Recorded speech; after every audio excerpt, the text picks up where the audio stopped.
ओकहेवन शहर एकदम शांत टाइप का था। सब लोग अपने पड़ोसियों को जानते थे, बच्चे गली में खेलते थे। ऐसा जगह जहां कुछ इंटरेस्टिंग होता ही नहीं था। फिर रे ग्राइजर गायब हो गया। रे एक सिंपल आदमी था। वो लाइब्रेरियन था, अपने कुत्ते स्पार्की से प्यार करता था और अपनी फ्रेंडली स्माइल के लिए फेमस था। फिर एक दिन वो गायब हो गया। नवंबर 15, 2024 को रे काम पे नहीं आया।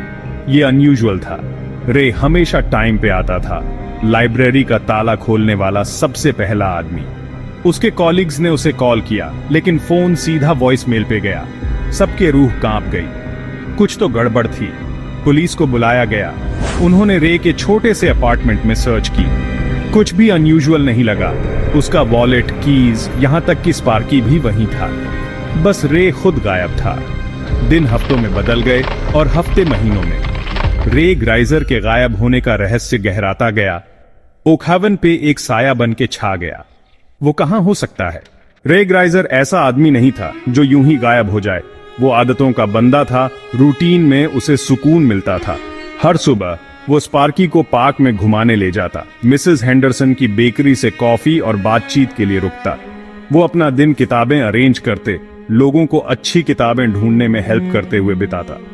शाम को वो अक्सर लोकल डाइनर में दिखता, अपने क्लोज फ्रेंड एमिली के साथ खाना और बातें शेयर करता। एमिली रे के गायब होने से बहुत दुखी थी। वो ऑफिशियली डेट तो नहीं कर रहे थे, लेकिन एक कनेक्शन था, एक अनस्पोकन अंडरस्टैंडिंग। वो समझ नहीं पा रही थी कि अगर रे कहीं जा रहा था तो उसने उसे क्यों नहीं बताया। बिना बताए जाना उसके नेचर में नहीं था।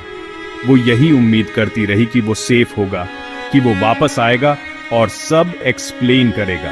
पुलिस ने हर उस इंसान से पूछताछ की जो रे को जानता था।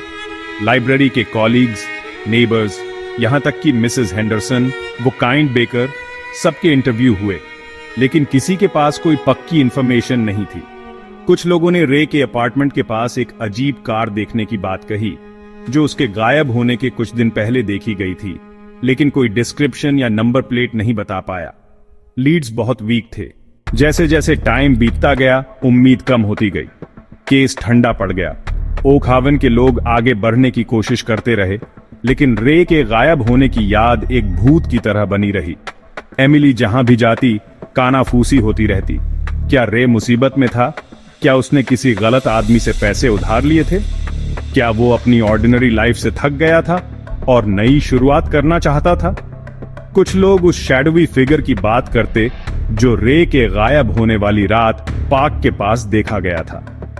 कुछ ने कसम खाई कि उन्होंने स्ट्रगल की आवाज सुनी, हेल्प के लिए चीख सुनी, लेकिन ये सिर्फ अफवाहें थीं, डर और अनिश्चितता से पैदा हुई। पुलिस ने हर लीड, हर अफवाह की जांच की, लेकिन हर एक डेड एंड पर खत्म हुई। रहस्य और गहराता गया। सच्चाई अटकलों और शक के कोहरे में छिप गई। जवाब न मिलने से एमिली बेचैन थी। वो रातों को सो नहीं पाती।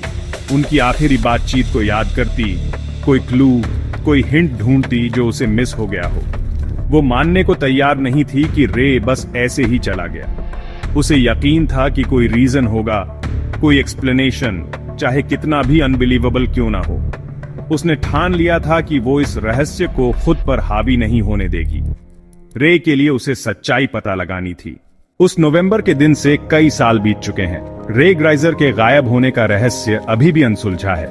केस फाइल, डेड एंड्स और अनआंसर्ड क्वेश्चन से भरी ओकहेवन पुलिस डिपार्टमेंट में एक शेल्फ पर रखी है। शहर के सबसे बड़े अनसॉल्व्ड मिस्ट्री की याद दिलाती है। कभी ब्राइट और होपफुल मिसिंग पर्सन पोस्टर्स अब फेड हो गए हैं, जैसे उस आदमी की यादें जिन्हें वो दिखाते हैं। क्या रे ने खुद गायब होना चुना, ओकहेवन से दूर एक नई शुरुआत की तलाश में? क्या वो किसी गलत काम का शिकार हुआ, उसकी किस्मत अनजान, या कोई और सिंपल एक्सप्लेनेशन थी, कोई ट्रैजिक एक्सीडेंट या मिस्टेकन आइडेंटिटी? सच्चाई जो भी हो, अब तक पता नहीं चली है। अटकलों और शक के साये में छिपी हुई है। रे ग्राइजर का गायब होना एक डरावनी याद दिलाता है कि सबसे ऑर्डिनरी जगहों में भी अंधेरा छिपा हो सकता है और कुछ रहस्य हमेशा अनसुलझे रह जाते हैं। ओकहेवन के लोग शायद कभी नहीं जान पाएंगे कि उनके फ्रेंडली लाइब्रेरियन के साथ असल में क्या हुआ, लेकिन उसके अचानक गायब होने की याद उनके ख्यालों में एक डरावनी कानाफूसी की तरह हमेशा रहेगी।